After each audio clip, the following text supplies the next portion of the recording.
Hello everyone. Ashok Kumar Ojha sir academy में आपका स्वागत है। आज हम लोग जानेंगे एंशियंट हिस्ट्री से the age of the Guptas. यहाँ से आपके 21 क्वेश्चंस होंगे। ये सभी क्वेश्चन ना केवल आपके कॉम्पिटिटिव एग्जाम के लिए बल्कि आपके एकेडमिक एग्जाम के लिए भी इम्पॉर्टेंट होंगे।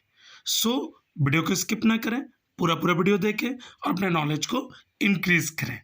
I will explain you both English and Hindi. So let's start the first question. हम लोग पहले क्वेश्चन को जान लें कि पहला क्वेश्चन क्या कह रहा है। इसे भी आप गौर करें। What does the title Maharaja Dhiraj mean. देखिए, गुप्त काल में एक टाइटल होता था महाराजा धीराज का। इसका मतलब क्या होता है? तो इसका मतलब होता है किंग ऑफ किंग्स, राजाओं का राजा। सेकेंड नंबर क्वेश्चन आप जाने, who had taken up the title of Maharaja Dhiraj.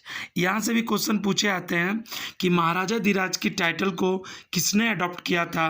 तो आप बेशक कह सकते हैं Chandragupta first, the first important ruler of the Gupta, sorry यहाँ मिस प्रिंट है, एम्पायर।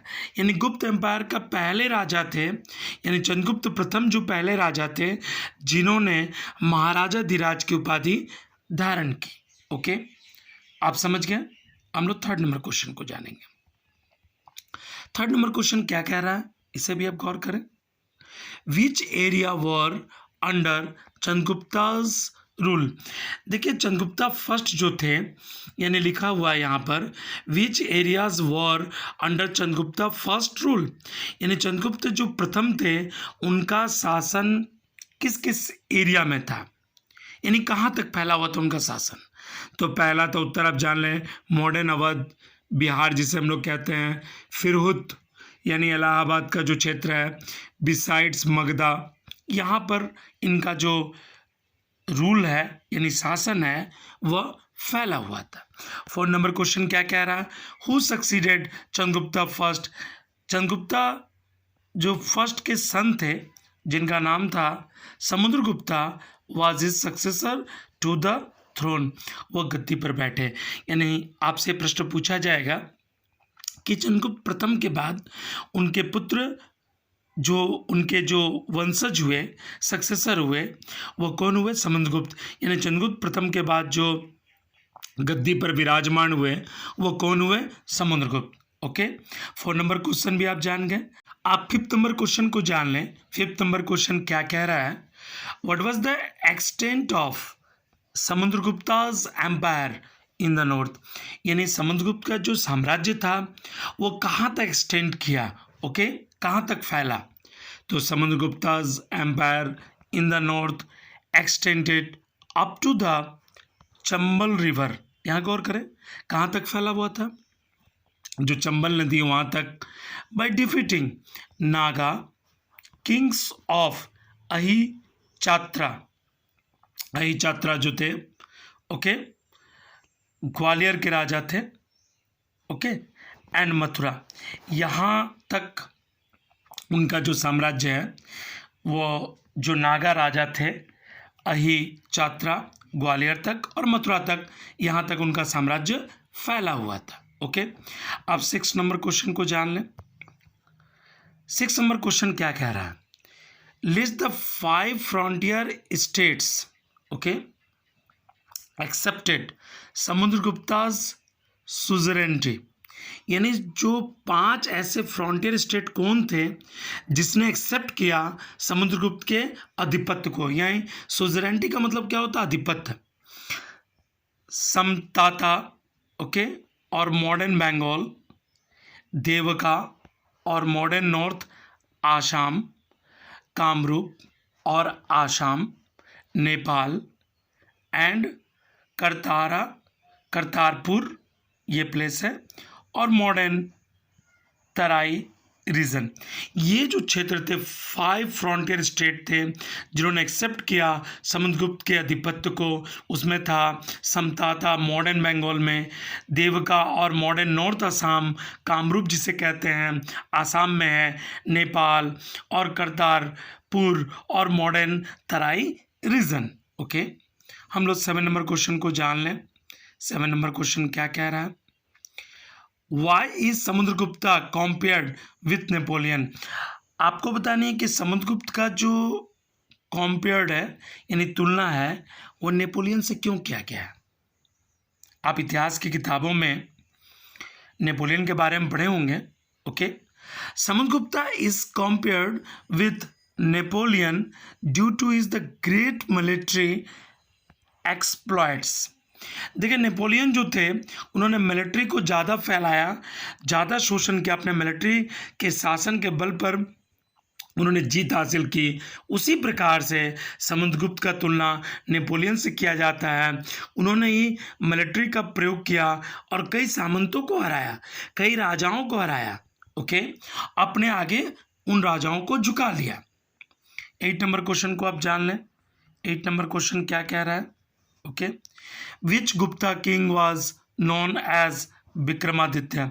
यहाँ से क्वेश्चन पूछे जाते हैं आपके एग्जाम में, कौन से राजा को जाना जाता है विक्रमादित्य के रूप में? तो वो आंसर आप जान लें, Chandragupta second, who reigned from 380 to 412 CE। देखिए, यहाँ चंद्रगुप्ता जो सेकेंड थे, जिनका शासन 380 से लेकर 412 CE तक था। ओके, आप 8 नंबर क्वेश्चन को जान लिए। अब 9 नंबर क्वेश्चन को जाने, हु वाज चंद्रगुप्ता सेकेंड? अब यहाँ पूछा जा रहा है कि चंद्रगुप्त सेकेंड कौन थे, तो इसे आपको बतानी है। Chandragupta second was the son and successor of the Samudragupta. Samudragupta के पुत्र थे चंद्रगुप्त द्वितीय। ओके, उसके बाद समुद्रगुप्त के बाद राजा कौन बने? तो चंद्रगुप्त द्वितीय बने। 10 नंबर क्वेश्चन को जान लें, what is the meaning of Vikramaditya? Vikramaditya का मतलब क्या होता है? सन ऑफ पावर, यानी सूर्य के पास शक्ति होती है, यानी सूर्य की शक्ति। 11 नंबर क्वेश्चन को जाने, during whose reign did Huns invade India? यहाँ से क्वेश्चन पूछे जाते हैं, हुन लोगों किस अवधि में, किसके शासन की अवधि में उन्होंने भारत पर हमला किया? इसे भी आप जान लें, during the reign of Kumaragupta. Okay, किसके शासनकाल में उन्होंने हमला किया? कुमारगुप्त के शासनकाल में भारत पर उन्होंने हमला किया। ओके, इसे भी आप गौर करें। ओके, अब 11 नंबर क्वेश्चन भी जान लिए। आप जाने 12 number question, why had Fahien visited India? Fahien जो भारत क्यों आए थे? फाहियान के बारे में आप पढ़े होंगे। फाहियान जो थे वो भारत क्यों आए थे? Fahien had come to India to visit the holy places associated with the lord Buddha.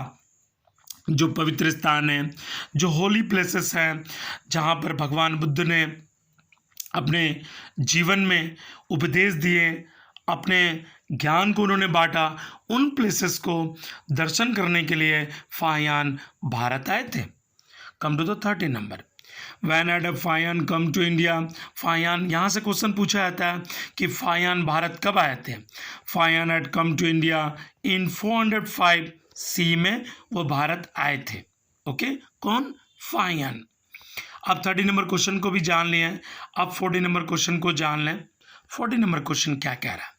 What place had Fahien come from? कौन से स्थान से फाहियान आ चुके थे? तो Fahien was a Chinese. Fahien कौन थे? एक चाइनीज थे। Who had crossed the Gobi desert in central Asia to reach India. उन्होंने गोबी मरुस्थल को पार करके सेंट्रल एशिया से भारत की ओर वह आए, यानी कौन थे? वह चाइनीज थे। Okay, come to the 15 number question, when did Fahien return to China? Fahien China कब लौट गए? Fahien return to China in 414 CE में वो कहाँ लौट गए? चीन लौट गए। Okay, come to the 16 number, which places did Fahien visit to India? अब आपको ये बतानी है कि कौन कौन से प्लेसेस पर फाहियान ने विजिट किया भारत में। Fahien visited Peshawar, Takshashila, Mathura and Pataliputra in India. Fahien की यात्रा कहाँ कहाँ थी? भारत में पेशावर, तक्षशिला, मथुरा और पाटलिपुत्र।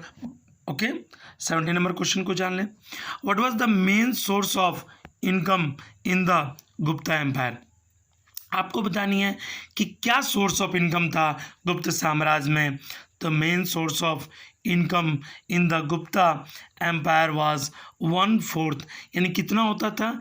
1/4 भाग। ओके, यानी 1/4 of the produce which was charged as a land revenue. In land से टैक्स के रूप में आता था कितना भाग? 1/4 भाग आता था, 1/4। Okay okay, come to the 18 number. Which was the main religion under the Gupta?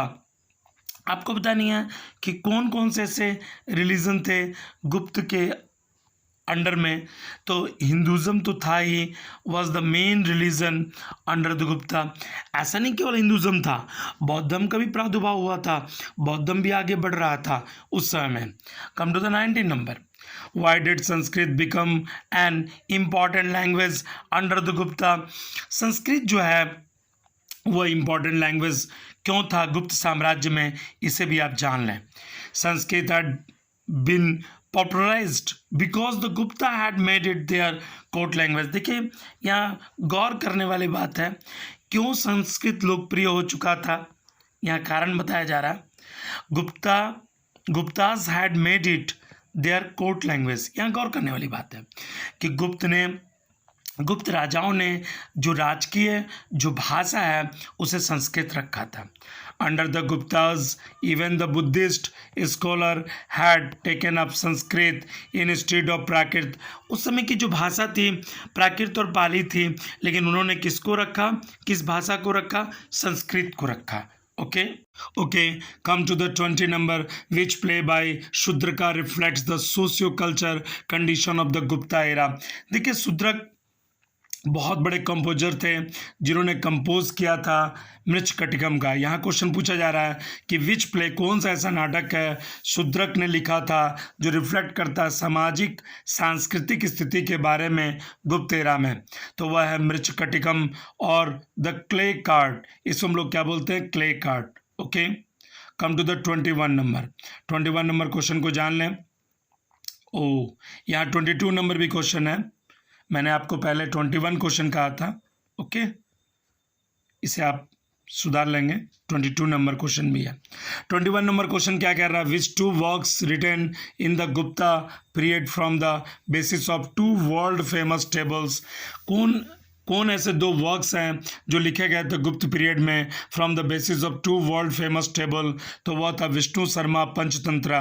Vishnu Sharma का पंचतंत्र थे, यानी पंचतंत्र के रचयिता कौन थे, कंपोजर कौन थे? तो विष्णु शर्मा थे।